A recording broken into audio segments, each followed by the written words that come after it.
Well, good evening, everyone. Good evening, Deacon Terry. Good evening, everyone. Good evening. Okay, feel you to take 3. 8.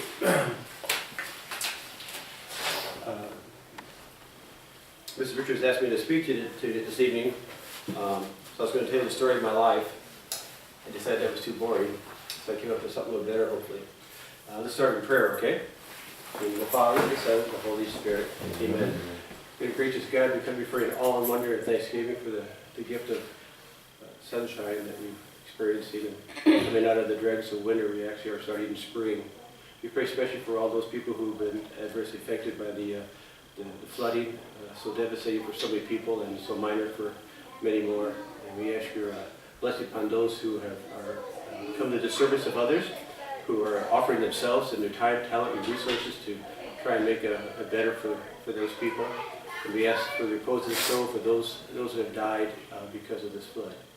Let's pray together and offer our prayers through Mary to Jesus. Hail Mary, full of grace, the Lord is with thee.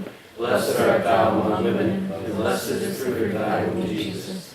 Holy Mary, Mother of God, pray for us sinners, now and at the hour of our death. Amen. In the name of the Father, the Son, and the Holy Spirit. Amen. Okay, before I start, let me ask you all a question. And that question would be, Mrs. Richards gave me an idea of what you may want to hear tonight, but I'd like to hear from you guys. Maybe just start off, I'll take a couple questions and then we'll get into a little presentation. So, does anybody have a question or idea or thought that they want to talk about tonight that I could touch on? Yes? Like, how many hours a week do you spend in the church and how many? Is it Deacon? Yeah. Okay, all right. Do that. What else? Anything? Yeah, I guess I haven't heard anything about what has the church or specifically the Pope released anything about like the New Zealand shootings, In the Vatican or like anything like yeah. you said for the shootings Yeah, that New in the Zealand. mosque Yeah. in New Zealand. Yeah. I might defer to Father on that because I've not heard anything different than what you all have heard in the news. And although I did hear on TV a woman who talks about the idea that 90% or 95% of the Muslim people are peaceable people, you know, and they're not wanting jihad and they don't want to wipe out, you know, the oppressors. A little history. Maybe we'll go this direction. In ancient days, when you wanted to attack your enemy, the one goal you had was not to win the battle or war. The idea was to annihilate the enemy. I mean, basically wipe them off the face of the earth. Kind of like our dinosaurs are gone. They were here today. They're gone tomorrow. They're extinct. And you want your enemy to become extinct as well. And so they had that kind of idea that they wanted to wipe each other out completely. And so they had this feud going on between the Jewish people and the Muslim people for thousands of years. Okay, this has been going on since Abraham. And so the idea is if you can imagine, the fact is that their goal is that every single person in this particular enemy needs to be dead. Because then they never come back and attack you again or fight against you. So that's the goal. And so some people are still hanging on to that, even though it's 4,000 years old. And many other people are saying it's time to let it go. But unfortunately, the ones that get the headlines are the ones that do the devious and horrendous things in this world. And they sort of, blend, or they sort of, that's what I'm looking here for. They sort of infect all the rest, because if they're evil, they infect all the rest. And so pretty soon you look at everybody who's of a different faith, whatever, as maybe somebody who's that evil. So that's kind of gives you a little bit of overview of why these events are still happening today, because people still have that idea that they have to annihilate the enemy. So, and we as Christians will annihilate sin. That's our goal. And then I think.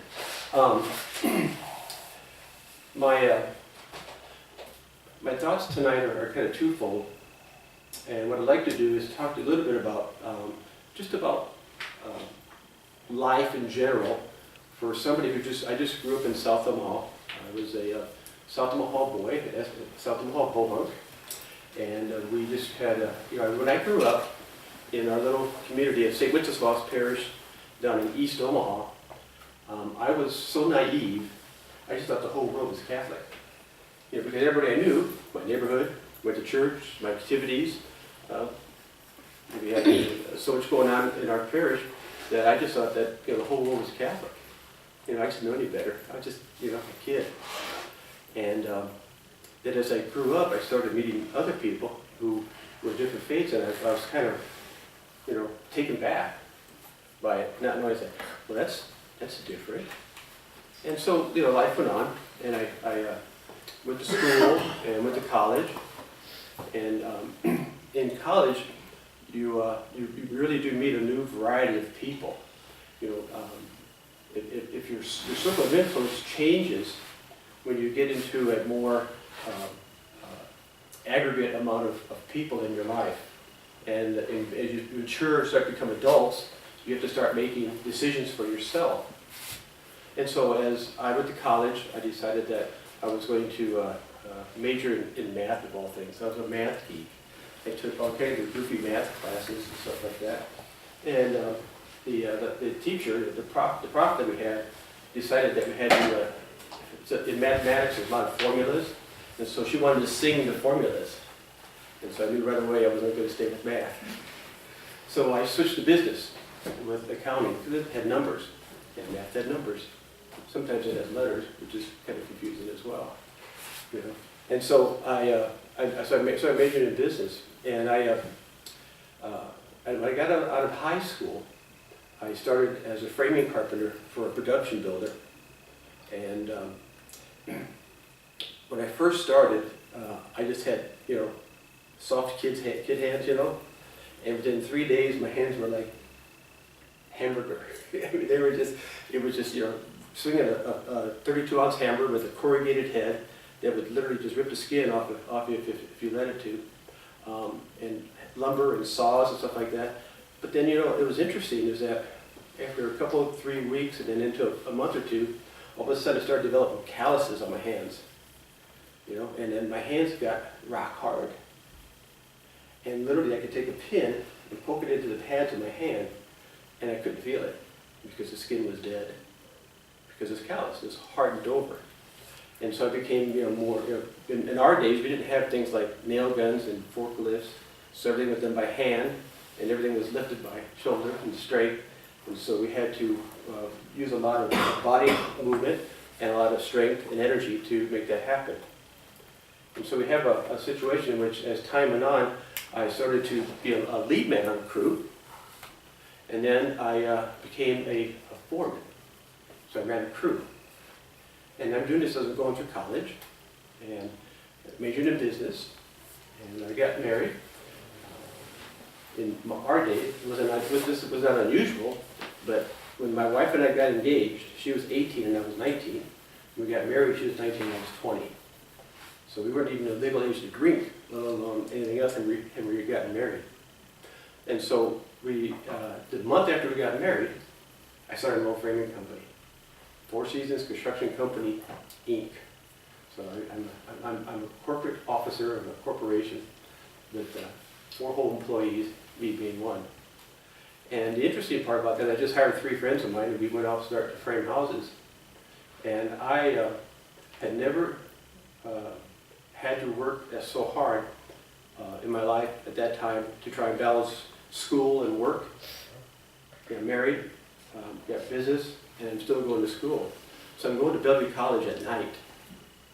And so what would happen at night is that when you get to January, February, I'm working outside in the cold air, and your body, we work on our bodies and staying warm. As you guys know, if you keep your fingers and feet warm, you can stay outside longer. And so then I rush home, grab something to eat on the way, take a shower, go down to school. I live on 132nd Maple Street. I went down to Bellevue College, which is quite a ways. And so I'd eat on the run, and then I'd get in a 30 by 30 classroom with 30 people, and I'd just fall asleep for about 4 or 5 minutes just because my body was so used to being outside that the recycled air of a room would just kind of wipe me out. And the prophet school that I was going to, and one of the classmates would take notes for me, then I'd wake up and nap. So I'm going to college, and I'm majoring in math, I'm majoring in business, and I am in business.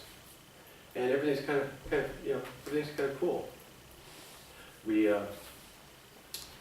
the first house we moved into, I framed, trimmed, and roofed for the down payment. The whole house was $27,700, include the land and everything. There's no dishwasher, no air conditioning, no humidifier, aluminum windows, pretty basic house, but it was our first. And in accordance with the church teaching, what my wife and I had chosen to do was we did not move in together until we got married. And so in our generation, it started to become popular. And as Father can tell you, doing marriage prep, you'll find that almost half the couples that come to us are already living together before marriage. And some of them are even already having children. So it's kind of, instead of getting married, moving in together and have children, they have children, move in together, and get married. Kind of flip it around. And in marriage prep, what I've done, and many times is, people say, well, we just want to know if we're compatible, we get along, stuff like that. And I said, marriage is not about finding a person you can live with. Marriage is about finding a person you can not live without. Marriage is not finding a person you can live with, because you can live with a lot of different people. You can get along, good, bad, or different. And you have already, if you have siblings, or your parents, you're already living in a household of more than one person, right? So you already know you can get along with people. And so knowing that, if you like the way somebody brushes their teeth, or how they comb their hair, or how they leave the dishes in the sink or whatever, that's irrelevant. What you want to find is a person you cannot live without. And there's a saying that says, absent makes a heart grow fonder. And the reality is that's really very true. The idea is, the fact is that if the vocation in your life is for marriage, I'm going to tell you right now, for each and every one of you, whoever here has a vocation for marriage, if that's your vocation, it may not be or maybe, guess what? Your spouse is alive today, walking the face of the earth. And under the same pressure and temptations and all that you have, they're experiencing as well. And you, more likely, you may not have ever even met them yet. So what I encourage people to do is to start to pray for your future spouse if marriage is your future. If you're called to the vocation of marriage, start praying for that person, because they're out there somewhere. And the idea of marriage is to bring your spouse to heaven, to the Lord, to offer yourself up for that person. And it's really good to start right now. This is a good time to start. So part of my livelihood was building. And building is a very honorable occupation. 35 years ago, I took a retreat. At the time it was called Cresceo, and today in Omaha it's called Christians Encounter Christ. And I just knew I wanted to get away and just find some time alone with the Lord. And I was 30 years old, married. At that time we had 2 children. And so I went on this retreat. And a friend of mine sponsored me and drove me up there.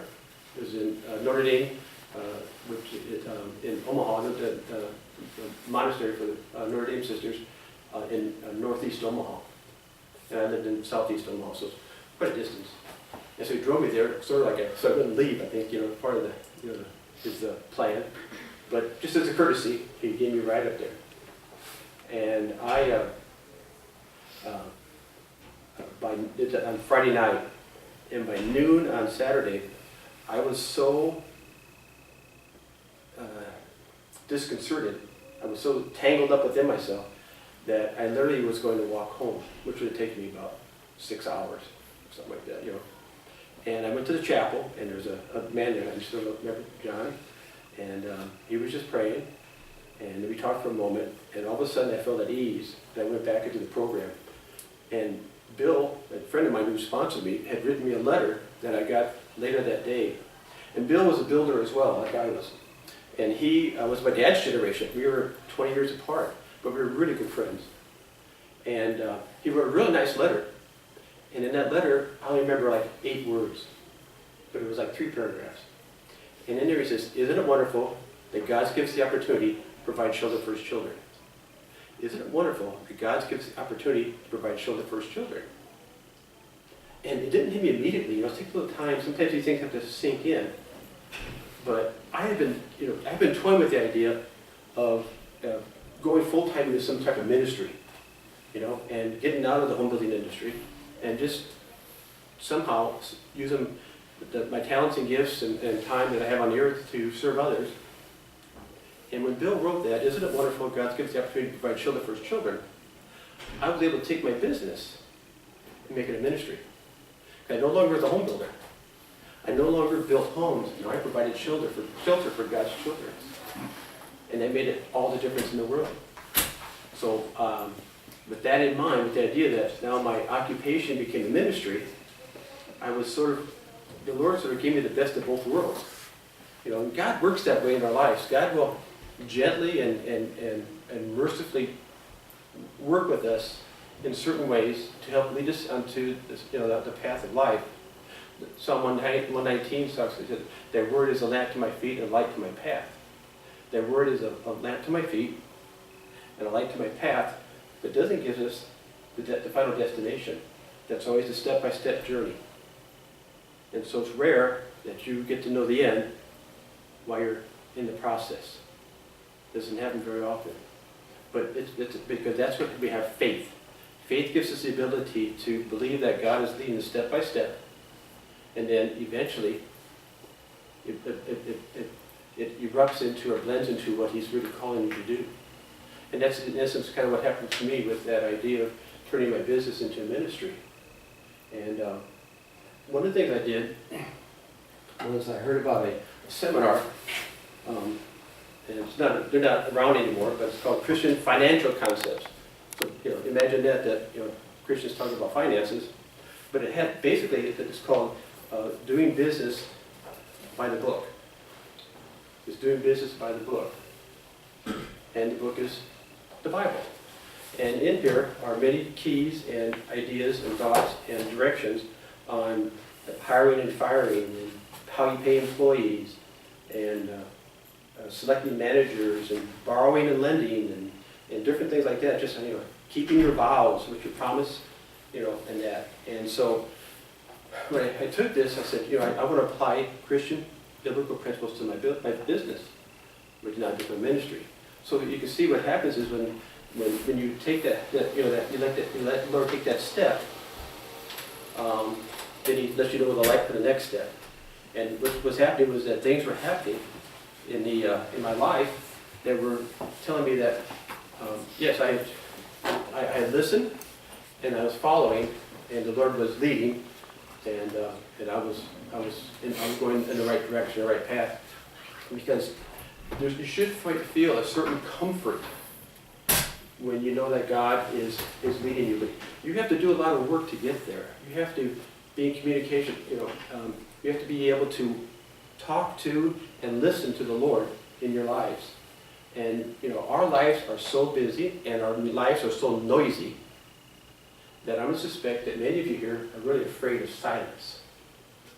That silence can be scary because we're always thinking something should be happening, right? I mean, it's like how many things? They call this a phone. it's so much more. How many things can you do on this thing that make noise, or distract you, or get your attention, so that you are not just quiet. You're just saying, "Be still and know I am the Lord." Be still and know that I am the Lord. So the idea is, the fact is that there are times in our life we just need to be quiet and to still our hearts and just to listen. And so part of that was what was happening in my life was that things was happening as I was just doing my everyday deals. And it's amazing how God's timing is so perfect, absolutely perfect in our lives. I tell people, I says, I have started to condense my vocabulary. I'm starting to condense my vocabulary a little bit in that I have decided to take certain words out of my vocabulary. Words like luck, chance, fate, coincidence, happenstance. Pick the word you want. Because you can talk to me, yeah, sure, lucky we met, or fate brought us together. Or what a coincidence that this should happen. And in polite conversation, you can do that with other people, and nobody takes offense, and nobody really thinks much of it. But the problem with that is, unless you are numb to it, is that it's all divine providence. It is, if you believe that God is active and participating in your life, if you believe that you have a working relationship with God, a loving relationship with Him, and He cares for you more than you care for yourself, that when these things happen, it's God touching your life. And if you are willing to give credit where credit's due, it's all divine providence. Nothing to do with luck, chance, fate, coincidence. I apologize to all those from St. Patrick's Day who think luck of the Irish is how it is, But it's not. It's not luck. Luck and fate, and all that. There are four-letter words that I don't use. And so I've been able, in my mind, as I talk to people, I've been able to shut those words off and speak in a different way that doesn't allow me to even say those words anymore. Simply because I want to give credit where credit's due. I want to be sensitive and feel God in everything that I do. No, I'm not perfect, I don't do it all the time, and I have many more failures than successes, but I'm really trying. I'm really trying to be open, like a sponge. A sponge is dry and empty until something enters it. And so I'm trying to be like a sponge that I want to be full. I want to be so full that there's room for no more. But the beauty of God is the fact is that when that happens, He allows my sponge to get bigger. So He's got more room for Him. The ability for God to love us and show us His love is our willingness to allow Him to do so. It's really, we have that power and capacity to allow God to enter into our lives in such a strong way that He only wants to fill it all the more.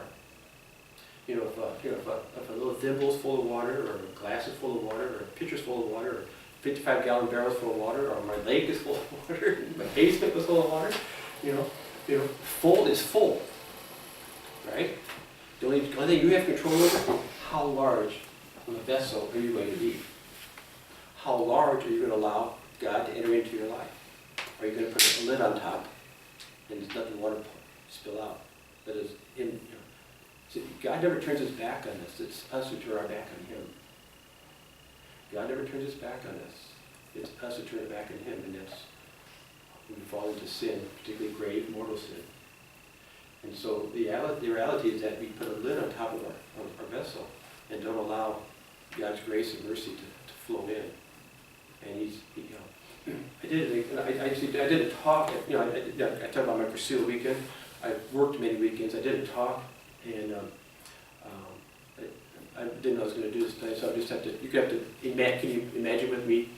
I had a jar, kind of a quart jar full of water, and I said, I took it like a Dixie cup. The Dixie cup is the little paper ones, and I took my pocket knife out, and I says, this is our vessel that we are able to contain God in. And he said, when we sin, I took a knife, I cut the bottom out of it. And I says, now I'm unable to hold any of God's grace or blessings. So how do I fix this? Well, you can put cellophane and duct tape and whatever on the bottom of it, but kind of like my basement, eventually it's going to leak, right? So I took the Dixie cup, took the jar of water, and put it into the water. And so it was not only full, but it was also surrounded. And that's God's grace. If you allow, because we were all wounded, we all sinned, we all cut the bottom out of our Dixie cups. And a lot of us, most of us, all of us try to fix it ourselves. I've done. And God is just asking us to immerse ourselves into His mercy. And for Catholics, that's our surest and best way, of course, is originally baptism, and then through our lives, the sacrament of reconciliation. So we have, it's confession, penance, and reconciliation. Confession, penance, reconciliation, CPR. And so I call it CPR for the soul. It gives life back to the soul. So,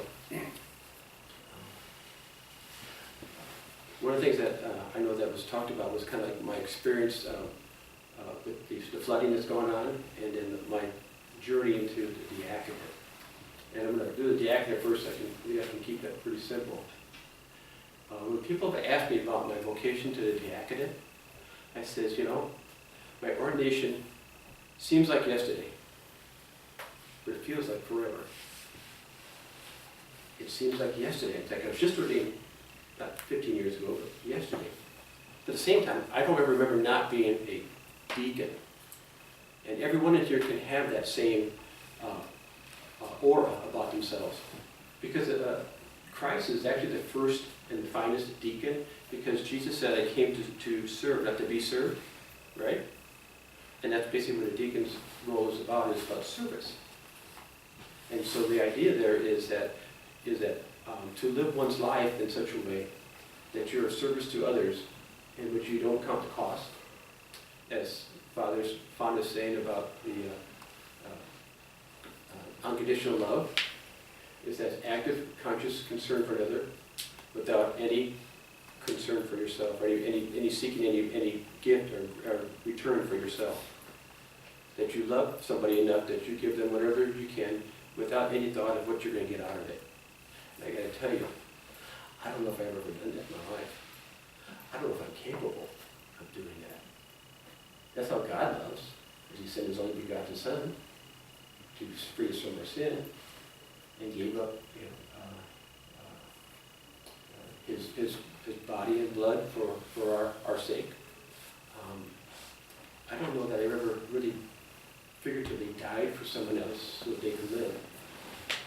But I hope so. I hope there's somebody out there, or somebody's out there that has that sense or feeling about it, that my life has had an effect on them in such a way that they have felt that they've received without anything having to come back to the giver. So I think sometimes that kind of love is fairly quiet and private and personal, and maybe won't be known this side of eternity. We won't know that till we meet God face to face. And hopefully He'll say, well done, good and faithful servant. So, flood.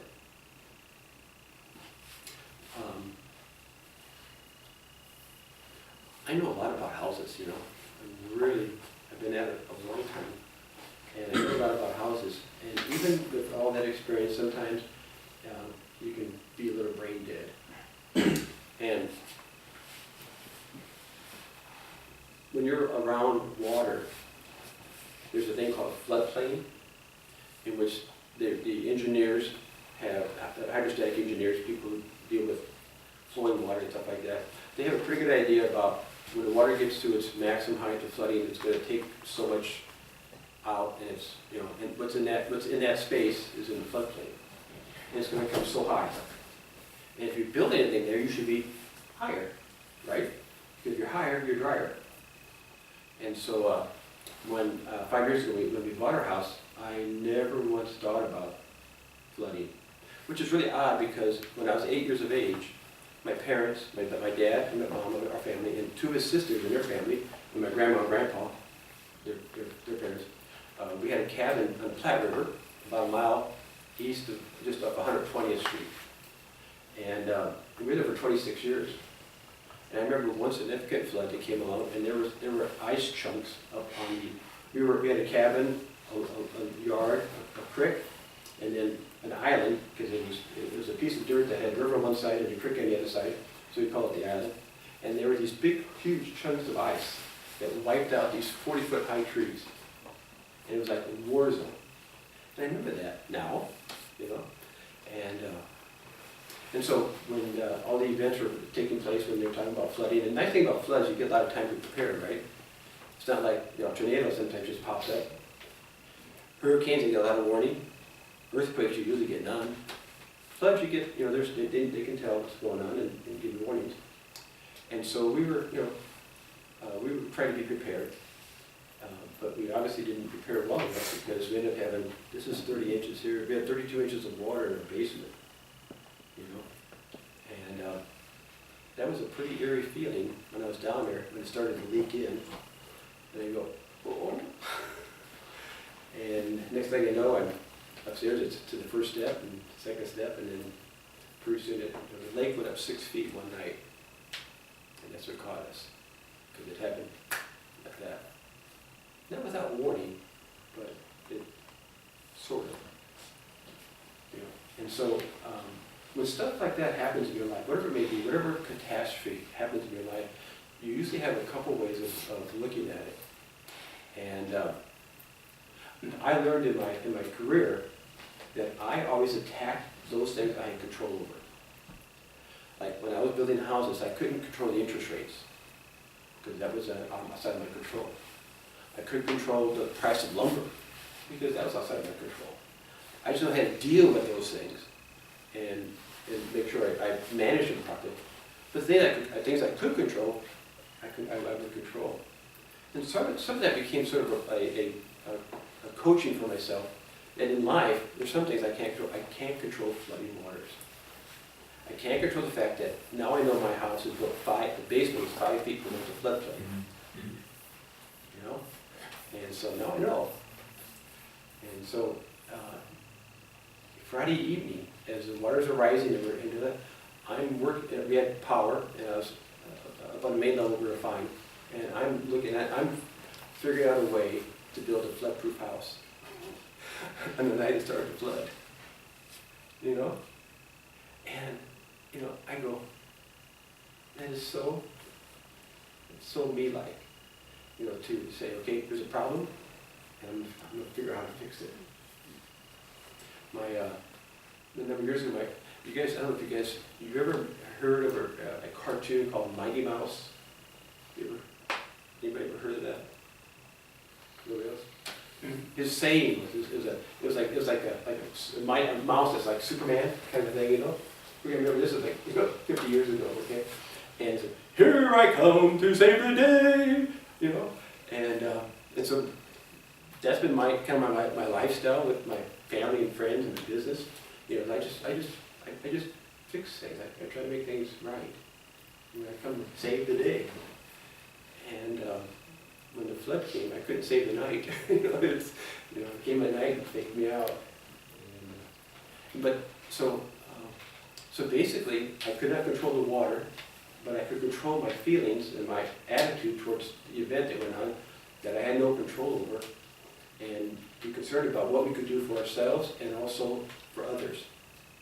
And I tell you, one thing that really calms a person down is when you think about others before yourself. And so we had this communications going on and things going on in our cul-de-sac, our little 5 houses in this cul-de-sac. We all kind of got together and bound together, and ours was the only basement that flooded. Another one came up to the back door. The other two were fine, and so we all shared what we had, and since we were the most devastated, we sort of got most of the care. Sometimes it's hard to accept with humility other people's generosity. You ever thought about that? For a person who receives generosity, sometimes it can be embarrassing, and sometimes it can be, you don't want to be the one in need.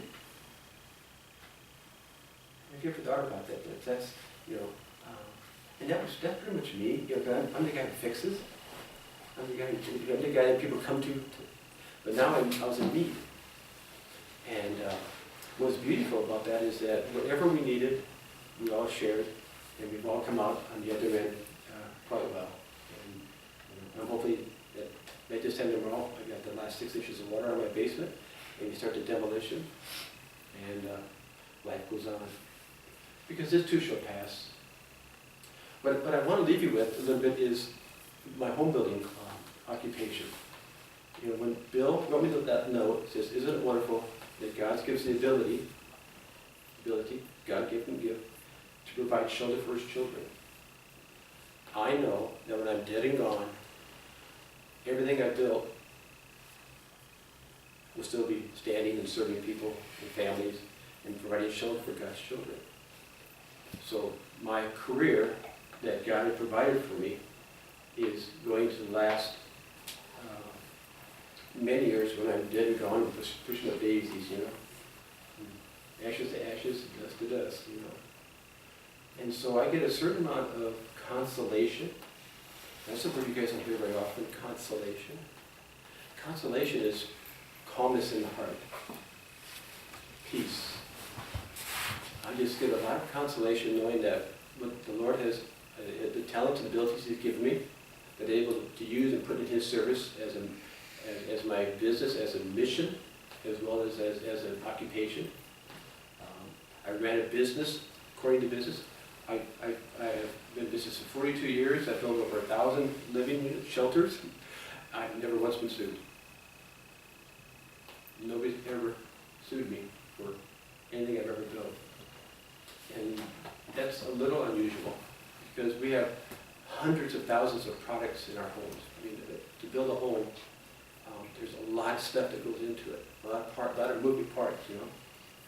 I had great people that I worked with who understood my philosophy about life and about the ethics of my business. And we built some really great shelters for God's children. So I would encourage you, whatever life leads you, whatever avenue you take, if it's married life, if it's a single life, if it's a vocation to the priesthood, religious life, or diaconate. My calling to diaconate was interior, as all of them are. As a deacon, you're called interiorly that you're being called to this ministry. And then you ask the church, by the preparation, the formation you go through, you ask the church to verify that calling. So it's an interior calling, then you ask for exterior verification. And that's how that system works. I'm going to end with my path to diaconate because it's fairly unique and pretty different, which is not unusual.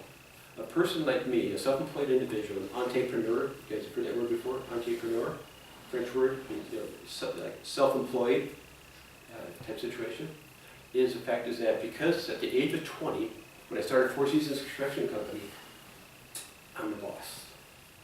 And everybody does what I tell them. And so my whole life, my whole adult life, was me being the boss. But at that turn, when I made that the Cresceo weekend, and when I had that turn, and I became a servant, I came to serve rather than be served. All that sort of changed. And so somebody in my position who's been self-employed to become a deacon is very odd. So I'm odd. Or maybe I say unique. I like that better. I'm very unique. But I started the process. I felt a calling. I went to my pastor. And I said, Father, I'm thinking about this. I kind of feel called. And he says, he kind of agreed. And so he submitted my name into formation, went through the process of evaluation, entered into formation. Formation was about 3.5 or 3 3/4 years. Let's call it 4 for simple. 4-year process of classes and scheduling and interviews and different things. And I literally went through the first 3 years of formation.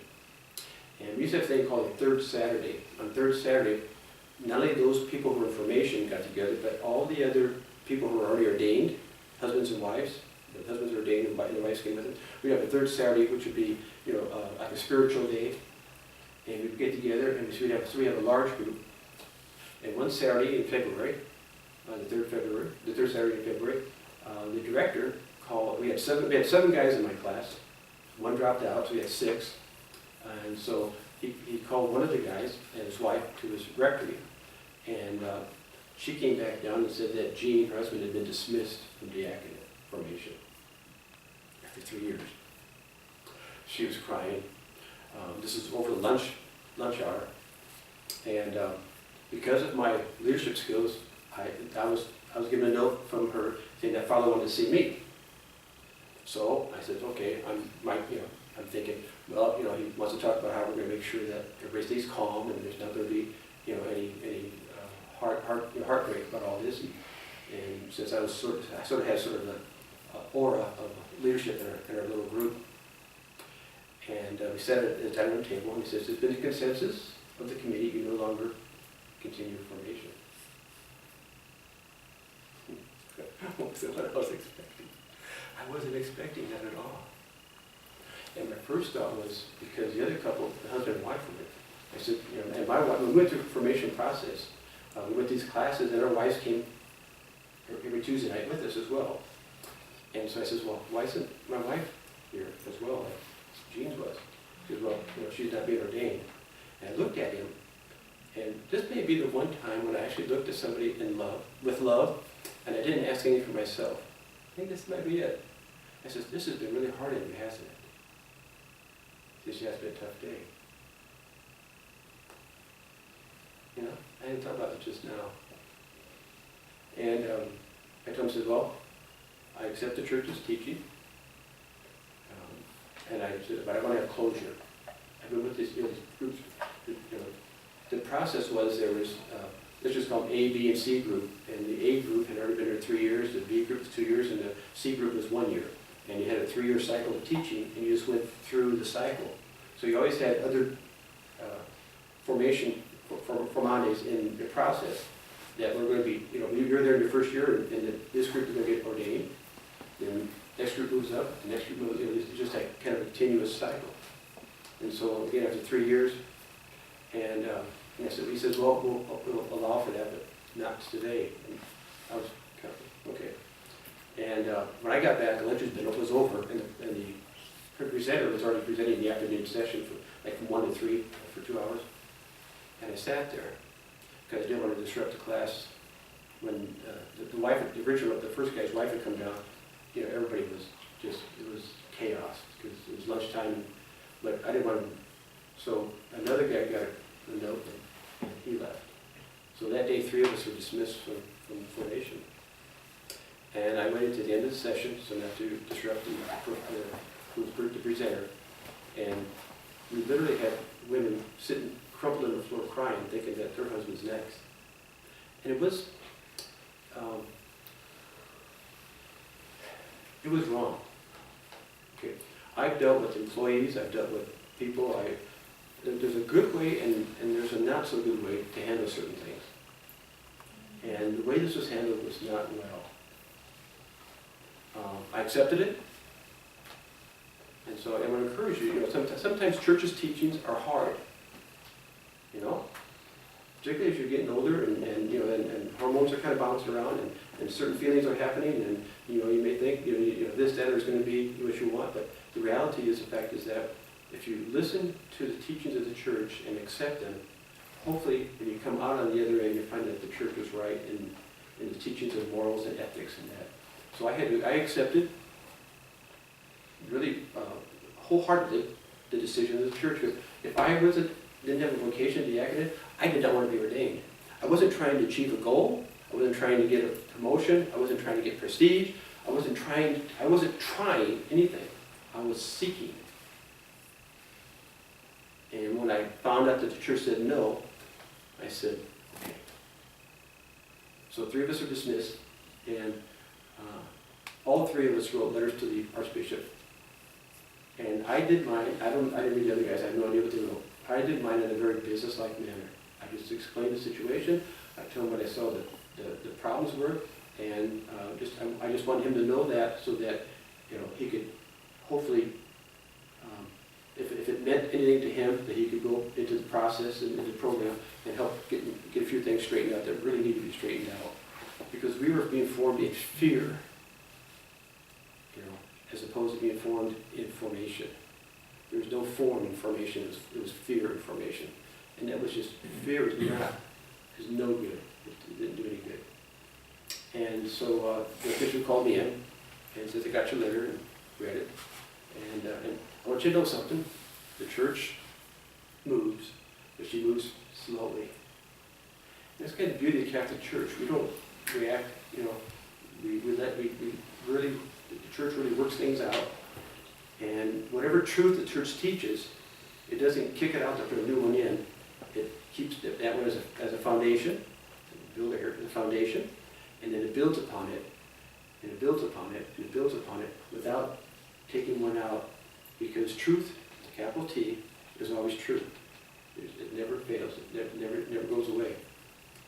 So about 6 months later, he calls back up, and he said, well, maybe over a year.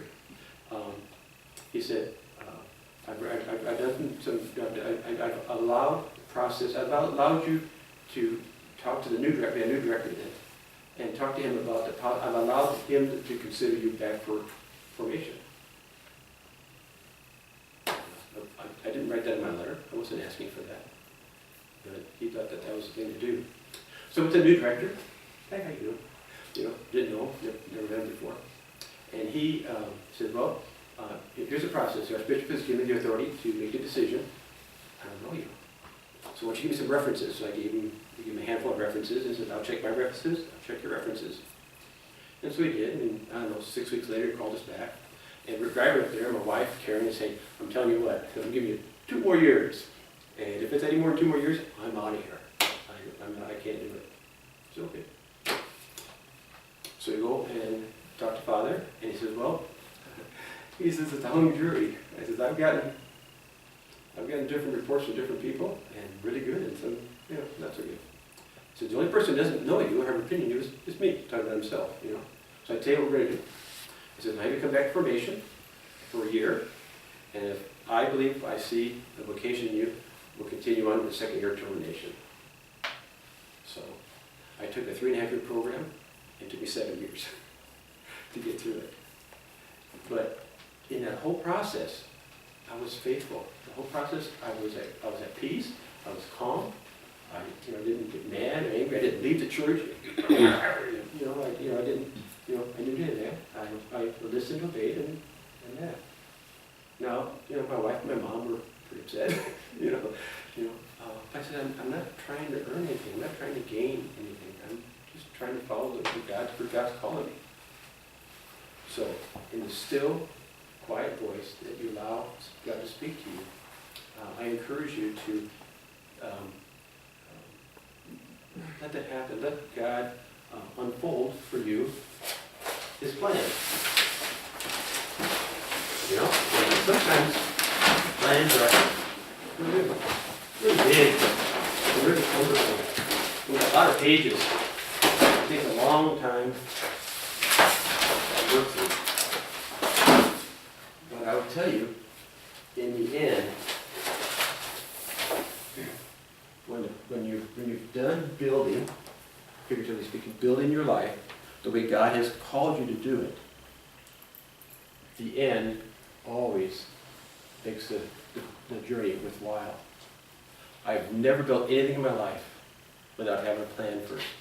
So I know the end before the beginning. I never dumped a lumber loader in the ground and said, guys, go build something, I'll come back in 2 weeks and let's see what you did. No. God doesn't work that way either. God has a plan for each one of your lives.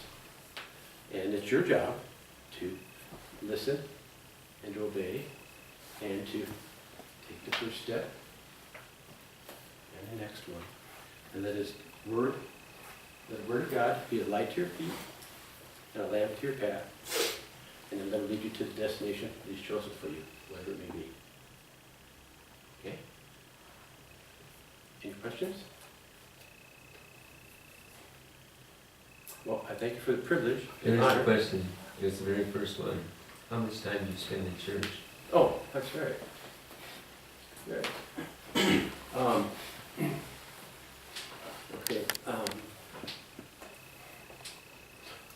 going to tell you this. In my career, there's an organization called the Metropolitan Omaha Builders Association. It's the organization that watch out for builders' interests. And I got involved in the hierarchy. And in 1989, I think it was 89, I became president of MOBA, M-O-B-A. I became president. We had 500 firms, over 5,000 people in his organization. And I told him, I says, I'm gonna go through this chain of command, second vice president, first vice president, and then president, but it's gonna be, it's gonna be God first, family second, job third, and mobile fourth. So as long as we keep that order, I'm happy to do it. Boy, was I a fool. Because when I took on the responsibility of being the president, it was always, like, you're right here. So I have filters in my life. I got things I call filters. I take two filters and to help me weed out the bad and keep the good. And so it was like my life was affected 100%, 24/7 by being the president of MOBA. And so it was always part of my life while I was president. And that's kind of how it is now with me, with my diaconate. My diaconate is exactly the same. I'm always being a deacon. The beauty of being a deacon, and particularly if you're in a married state or not, it doesn't matter, is that we are sort of like a link between, I'm clergy, but the ministerial clergy and the lay people, in which we got 1 foot in Carrington and we got 1 foot in the world, kind of thing, and we become a transition or a channel many times for people. And so just because we're related, we've been married, raised kids, and all that kind of stuff like that, and so we have a different perspective. So as opposed to how much time I spend in church, I guess like how much time do I spend as a deacon? And I mentioned when I started off. Seems like yesterday, feels like forever. Always. It's always part of my life. It never leaves. My actual hours depends on what's going on in church, but I don't know. I've never put pencil to it. I've never had since I'm 20 years of age. I've never had filled out a time card, but I've always been the boss. So I've never really calculated that. But I don't know, 10, 15 hours, 20 hours a week. I don't know. It just depends. It varies. But somewhere between 10 and 20 hours a week for different things that are going on. A lot of times it's preparation. Father allows you to preach once a month. That doesn't just happen the day I'm going to preach. There's hours involved with that type of thing. We're doing RCIA. Coming here today, in my mind, I told Julie, I says, she says, maybe we'll just wait, with everything going on in my life. I said, I think it's just what the doctor ordered. I think I needed this to maybe put what's going on in my life right now in perspective. There are many important things going on, even though we're suffering from the flood. And so I was actually very grateful to come up here and do this and share with you some of what's going on. Did I answer your question okay? Yeah. Sort of? Yeah, thank you. You're welcome. Anything else? Okay. Let's bow our heads for a moment. I'm going to ask you to be silent. How about that? And listen to the still small voice of the Lord within you. May I ask you to take your hat off, please? Thank you. And let's just be quiet for a moment and enter into the presence of God.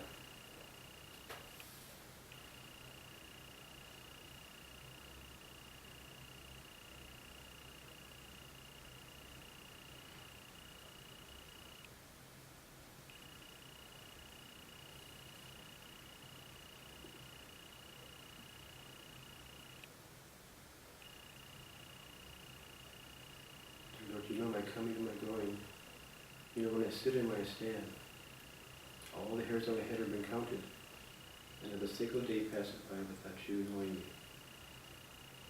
We ask the Lord to bless you upon all these people here today, these young adults, that as they travel through life, that you may guide them and guard our children, give them strength and courage to follow your way, and to give their life in the service of others as they serve you.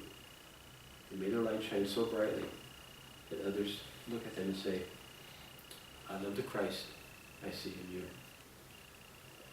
May God bless you, the Father, and the Son, and the Holy Spirit. Amen. Amen.